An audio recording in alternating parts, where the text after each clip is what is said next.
भक्ति परम शिखर है, वो आखिरी बात है। इसे हम थोड़ा समझ लें, तभी इन अनूठे सूत्रों में प्रवेश हो सकेगा।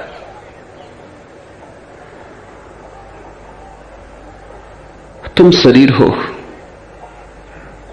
तुम मन भी हो, तुम उसके पार भी कुछ हो जिसका तुम्हें पता नहीं। शरीर तो बहुत स्थूल है, उसका पता चल जाता है, उसके लिए किसी बुद्धिमत्ता की जरूरत नहीं। शरीर तो वजन रखता है, उसका बोध हो जाता है, उसके लिए किसी ध्यान की जरूरत नहीं। मन की भी थोड़ी झलक तुम्हें मिल जाती है, क्योंकि मन स्थूल और सूक्ष्म के मध्य में है, शरीर से भी जुड़ा है, आत्मा से भी। शरीर के तरफ से थोड़ी सी खबरें मन की मिल जाती, क्योंकि एक धागा शरीर के तट से जुड़ा है। लेकिन आत्मा की तुम्हें कोई खबर नहीं मिलती। आत्मा कोरा शब्द मालूम होता है। आत्मा शब्द सुनते से ही तुम्हारे भीतर कोई घूंगर नहीं बचते। आत्मा शब्द सुनते से ही बेचैनी सी होती है। शब्द बेबूझ है, भाषा कोश का अर्थ तो पता है, जीवन के कोश का कुछ अर्थ पता नहीं। शरीर के साथ जुड़ी है काम वासना। काम वासना स्थूल है। शरीर शरीर को मांगता है काम वासना का अर्थ। शरीर अपने से विपरीत शरीर को मांगता है, क्योंकि एक किनारा अधूरा है, दूसरे किनारे की चाह पैदा होती है। पुरुष स्त्री को मांगता है, स्त्री पुरुष को मांगती है, ताकि जीवन की सरिता बीच में बह सके, दो किनारे जुड़ जाएं। पुरुष अकेला है, स्त्री अकेली है। शरीर के तल पर शरीर की मांग है, शरीर से मिलन की आकांक्षा है। क्षण भर को मिलन हो भी जाता है, क्षण भर को शरीर शरीर में डूब जाते हैं और खो भी जाते हैं, लेकिन बस क्षण भर को। उससे पीड़ा मिटती नहीं, गहन हो जाती। उस मिलन के बाद बड़ा गहरा विषाद हो जाता है, क्योंकि मिलन के बाद गहरा विछोह होता है। मिलता कुछ भी नहीं, ऐसा लगता है उल्टा खो गया। शरीर का मिलन क्षण भर को ही हो सकता है। स्थूल एक दूसरे में विलीन नहीं हो सकते। स्थूल की सीमा है। स्थूल अपनी सीमा को छोड़ नहीं सकता, अन्यथा स्थूल न रह जाएगा। बर्फ के दो टुकड़ों को तुम मिलाने की कोशिश करो, मुश्किल होगी, लेकिन वे ही पिघल जाएं, जल होके बिल्कुल मिल जाते, फिर कोई अड़चन नहीं होती। सीमा खो गई, मिलन सुलभ हो गया। शरीर बर्फ की तरह है, जमा हुआ ठोस। ऊर्जा वही है, पिघल जाए तो मन बनता है। मन जल की तरह है। सीमा तो है, लेकिन तरल सीमा है, ठोस नहीं। तो मन को कैसा भी ढालो ढल जाता है, शरीर को कैसा भी ढालो तो न ढलेगा। मन को कैसा भी ढालो ढल जाएगा। हिंदू के घर में बच्चा पैदा हो, मुसलमान के घर में रख दो, मुसलमान हो जाएगा। शरीर नहीं होगा, मन हो जाएगा। शरीर तो बाप की ही झलक देगा, मां की झलक देगा। शरीर की खबर तो वहीं जुड़ी रहेगी जहां से शरीर आया है, लेकिन मन मुसलमान का हो जाएगा। बच्चे को याद भी न रहेगी कि वो कभी हिंदू था। हिंदू होने के पहले मन इसके पहले ढलता, मुसलमान हो गया। मुसलमान बाद में चाहे तो हिंदू हो जाए, ईसाई हो जाए, आस्तिक नास्तिक हो जाए, नास्तिक आस्तिक हो जाए, मन में कुछ अड़चन नहीं है। मन तरल है। मन प्रतिपल बदलता रहता है, उसकी तरलता अनूठी है। काम वासना है शरीर जैसी और शरीर की। प्रेम है मन जैसा और मन का। प्रेम की मांग शरीर की मांग से ऊपर है। प्रेम कहता है दूसरे का मन मिल जाए।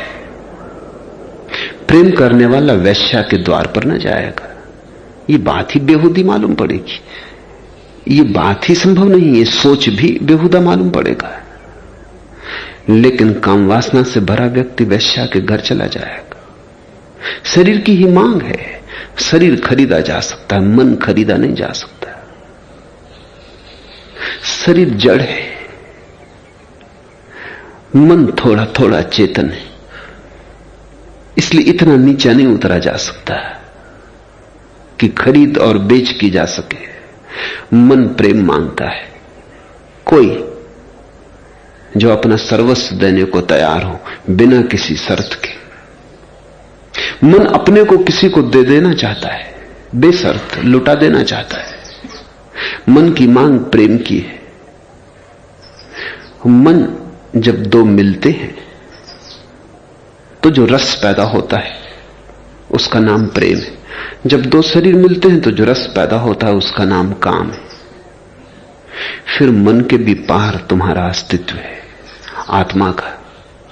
आत्मा ऐसे है जैसे पानी भाप बन के आकाश में उड़ गया, पानी ही है, लेकिन अब तरल सीमा भी न रही, अब कोई सीमा न रही, आकाश में फैलना हो गया, अदृश्य हो जाती है भाप, थोड़ी दूर तक दिखाई पड़ती फिर खो जाती। आत्मा अदृश्य है, भाप जैसी है। आत्मा की तलाश किसकी है? शरीर मांगता है शरीर को, मन मांगता है मन को, आत्मा मांगती है आत्मा को। शरीर और शरीर के मिलन से जो रस पैदा होता है क्षणभंगुर, उसका नाम काम। मन और मन के मिलन से जो रस पैदा होता है थोड़ा ज्यादा स्थायी, जीवन भर चल सकता है। आकांक्षा तो मन की होती कि जीवन के पार भी चलेगा। प्रेमी कहते हैं मौत हमारी प्रेम को न तोड़ पाएगी। अगर प्रेम जाना है तो प्रेमी कहता है कुछ हमें छोड़ा ना पाएगा, शरीर मिट जाएगा तो भी हमारा प्रेम नष्ट ना होगा। ये कामना ही है, लेकिन मन थोड़ा ज्यादा दूरगामी है, शरीर से उसकी सीमा थोड़ी बड़ी है। फिर आत्मा है, वो शाश्वत की मांग है उसकी, उससे कम पर उसकी तृप्ति नहीं। क्षणभंगुर को भी क्या चाहना। अंधेरी रात में क्षण भर को बिजली चमकती, फिर अंधेरा और अंधेरा हो जाता है। दुख ही बेहतर है। दुख की दुनिया में क्षण भर को सुख का फूल खिलता है, दुख और दूभर हो जाता है, फिर झेलना और मुश्किल हो जाता है। आत्मा मन के प्रेम को भी नहीं मांगती, क्योंकि मन तरल है। आज किसी से प्रेम किया, कल किसी और के प्रेम में पड़ सकता है। मन का कोई बहुत भरोसा नहीं।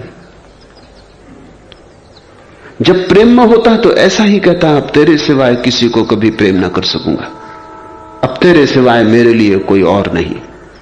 मगर ये मन की ही बातें, मन का भरोसा कितना। आज कहता है कल बदल जाए, अभी कहता है अभी बदल जाए। मन पानी की तरह तरल।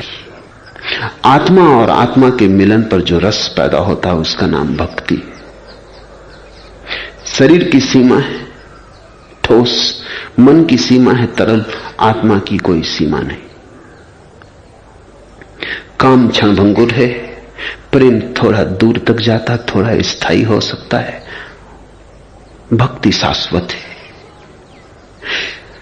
काम में शरीर और शरीर का मिलन होता है, स्थूल का स्थूल से, मन में सूक्ष्म का सूक्ष्म से, आत्मा में निराकार का निराकार से। भक्ति निराकार के निराकार से मिलने का शास्त्र है। ऐसा समझो कि तुम अपने घर में बैठे हो, द्वार खिड़कियां बंद करके, रोशनी नहीं आती सूरज के भीतर, हवा के झोंके नहीं आते, फूलों की गंध नहीं आती, पक्षियों की कलरव की आवाज नहीं आती। तुम अपने में बंद बैठे हो। ऐसा शरीर है, द्वार दरवाजे सब बंद, फिर तुमने द्वार दरवाजे खोले, खिड़कियां खोली, हवा के नए झोंकों ने प्रवेश किया, सूरज की किरणें आई, पक्षियों के गीत गूंजने लगे, आकाश की झलक मिली। ऐसा मन है, थोड़ा खुलता है, लेकिन बैठे तुम घर में ही हो।